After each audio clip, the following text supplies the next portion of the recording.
Por isso que muitas vezes, no puerpério, a gente sabe que tem uma depressão hormonal de progesterona? Tem. Então tem uma depressão de hormônios, mas existe também muitas mães que sofrem muito antes de chegar numa depressão pós-parto, mas chegam num nível de sofrimento muito grande, e isso diz muito sobre como elas foram cuidadas lá atrás.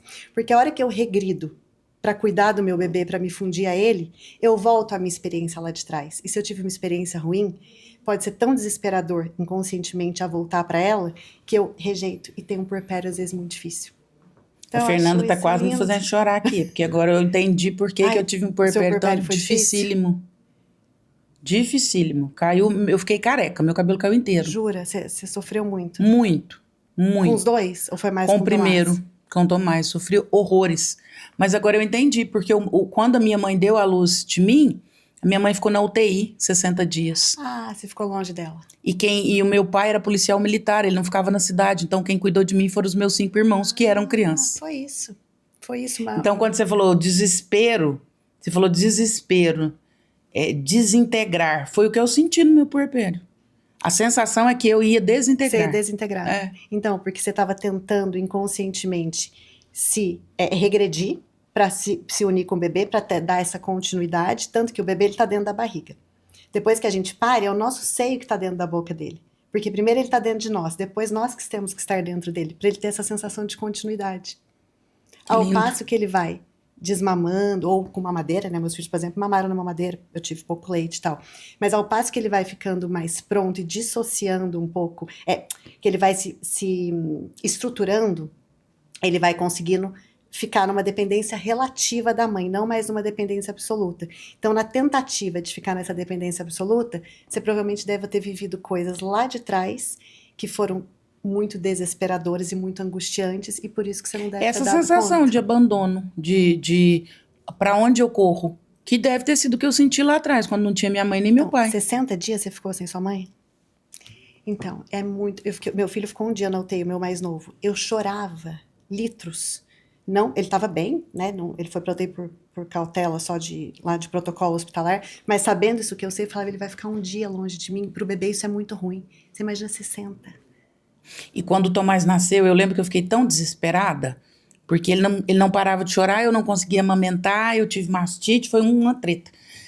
E eu fiquei tão desesperada de não estar dando conta, que um dia eu peguei ele no colo, ele devia ter aqui uns 14 dias, eu peguei ele no colo, olhei pra ele e falei, eu preciso da sua ajuda, se você não colaborar, nós dois não vamos dar conta. Ah, que lindo você ter feito Nós isso. vamos nos perder, eu preciso que você me ajude. Eu falo que foi a primeira noite que ele dormiu a noite inteira.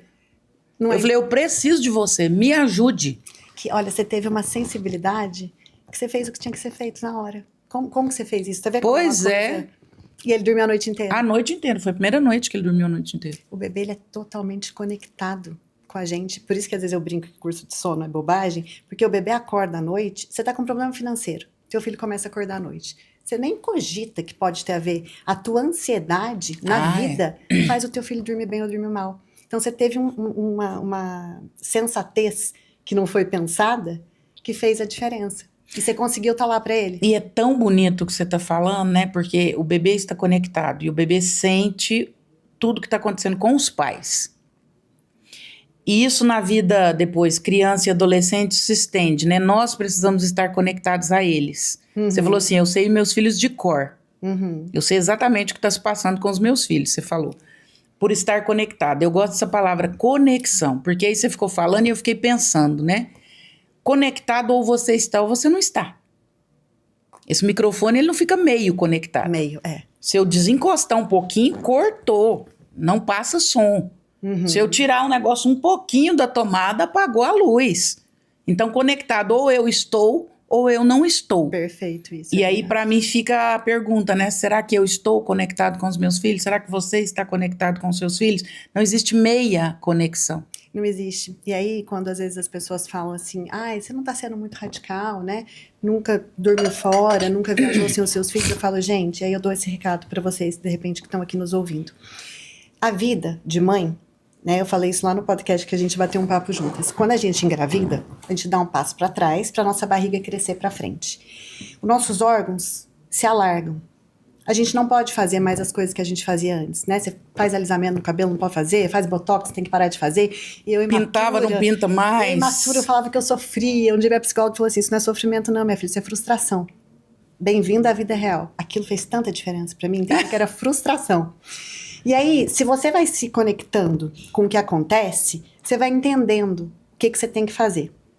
E aí eu falo que quando a gente vai querendo viver meio lá, meio cá, numa fase que a gente ainda não tá pronto, por exemplo, eu tô aqui hoje, primeira vez que eu deixei meus filhos. Tá uma delícia, apesar de parecer que tá faltando uma parte, porque tá mesmo, tá uma delícia poder conversar com meu marido sem ser interrompida, poder sair à noite, tomar uma bebida, tal. Você vai fazendo isso com muita frequência, você vai gostando, você vai relembrando de quando isso é gostoso. E se você vai fazendo isso e relembrando na hora errada, você vai se desconectando do seu filho. Então, por isso que eu acho que às vezes a gente precisa ser um pouquinho mais radical nos primeiros anos de vida ali. Não é nunca sair, não é isso que eu tô dizendo. Mas é colocar o teu filho em primeiro lugar. Porque se você esquece, você se desconecta, porque se é a tua vida adulta, é muito mais legal. É muito mais gostosa. E aí você se perde. E nessa conexão que você se perde, a criança vai ficando difícil, a criança vai ficando agitada. Aí procura um médico e dá um diagnóstico. É uma criança que não tem diagnóstico. Aí esses dias eu tava lá num lugar e aí falei, cadê a menina aqui, né? A criança aqui do... Não vou falar muito detalhes, senão vai dar pra saber o que é. Ah, foi passar uns dias na casa da avó porque eu não tô aguentando essa menina de férias. 4 anos a menina. E isso que acontece, né? Os pais não suportam os filhos. Olha que coisa triste. Os pais não suportarem ficar com os filhos. E é tão importante trazer essa dose de realidade, porque existe um discurso sustentado sobre ser feliz. Todo mundo precisa ser feliz. Uhum. E aí ainda vou um pouco além do conceito de felicidade. Aristóteles vai definir felicidade. Felicidade não é isso que as pessoas sustentam hoje em dia, mas existe todo um discurso de sustentar, precisa ser feliz. E aí, muitas vezes, quando o filho entra nessa história, esse conceito de felicidade líquida que é divulgada atualmente, ele inexiste. Porque o que eu gosto do discurso da Fernanda, ela traz um choque de realidade.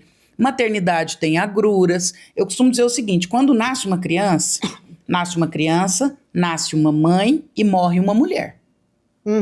Morre uma mulher que era livre, morre uma mulher que era dona do seu corpo, morre uma mulher que era dona dos seus horários. Morre. Tem 2 nascimentos e um óbito ali naquele dia. Só que ninguém fala disso. Fica romantizando, criando milhares de cursos, milhares de souvenirs para vender. Faz isso, aquilo, a roupinha, a babá, o penduricalho. O chá, o quartinho. O chá de revelação. Só que a vida real, ela não é engraçada desse tanto. Não. Eu brincava que, e normal falar da minha família, eles estão acostumados. Quando a minha sobrinha estava organizando o casamento dela, eu falava assim, o casamento não começa com a festa.